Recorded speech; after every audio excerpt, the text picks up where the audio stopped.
महाभारत की कहानी अब एक नए मोड़ पर आ चुकी है। दो अलग वंश जन्म ले चुके थे और उनका बचपन ही भविष्य का युद्ध तय करने वाला। यह कहानी है पांडव और कौरव की शिक्षा, गुरु भक्ति और पहली बड़ी चुनौती की। वनवास के दौरान राजा पांडु श्राप के कारण संतान पैदा नहीं कर सकते थे। तब कुंती ने अपना दिव्य मंत्र इस्तेमाल किया, जिससे वे देवताओं को बुला सकती थी। धर्मराज के वर से जन्मे वायुदेव से भीम, इंद्र से अर्जुन, माद्री को मंत्र देने पर अश्विनी कुमारों से जन्मे नाकुला और सहदेव। इसी समय हस्तिनापुर में गंधारी के गर्भ से एक मांसपिंड निकला।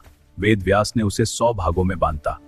समय के साथ जन्म हुए 100 कौरव, जिनमें सबसे बड़ा था दुर्योधन। 2 वंश तैयार थे और नियति उन्हें एक दूसरे के सामने लाने वाली थी। मैं द्रोणाचार्य हस्तिनापुर के राजकुमारों को शास्त्र विद्या सिखाने आया हूं। सभी शिष्यों में अर्जुन सबसे आगे थे। उनका ध्यान और समर्पण बेमिसाल था। पांडव और कौरव एक साथ गुरुकुल में धनुर्विद्या, गदायुद्ध और रणनीति सीखने लगे। एक दिन द्रोणाचार्य ने परीक्षा ली। पेड़ पर बैठी चिड़िया की आंख पर तीर चलना था। जी गुरुजी। तो निशाना लगाओ। सबने पेड़ और पट्टे देखे। गुरुवार, मुझे सिर्फ चिड़िया की आंख दिख रही है।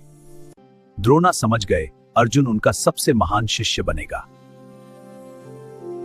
जंगल में एक वनवासी बालक द्रोणा को अपना गुरु मानता था, एकलव्य। उसने मिट्टी की द्रोणाचार्य की मूर्ति बनाई और खुद ही अभ्यास करता रहा। समय के साथ वो एक अद्भुत धनुर्धार बन गया। जब द्रोणा ने उससे देखा तो वे चकित रह गए। तुम्हारा गुरु कौन है? आप ही मेरे गुरु हैं। द्रोणा ने गुरु दक्षिणा मांगी, उसका अंगूठा। बिना झिझक एकलव्य ने अपना अंगूठा काट दिया। यह था गुरु भक्ति का सबसे बड़ा उदाहरण, पर साथ ही अन्याय की एक चुभान भी। गुरुकुल में भीम और दुर्योधन की दुश्मनी और तेज हो गई। गड़ा युद्ध में दोनों टक्कर के थे। हर प्रतियोगिता अंदर ही अंदर नफरत को बढ़ा रही थी। द्रोणाचार्य समझ रहे थे, ये दुश्मनी एक दिन विनाश बनेगी। शिक्षा पूरी होने पर एक विशाल प्रदर्शन हुआ। अर्जुन ने अपनी धनुर्विद्या से सबको चकित कर दिया। तभी मैदान में प्रवेश हुआ एक नए योद्धा का, कर्ण। उसने अर्जुन को सीधी चुनौती दी।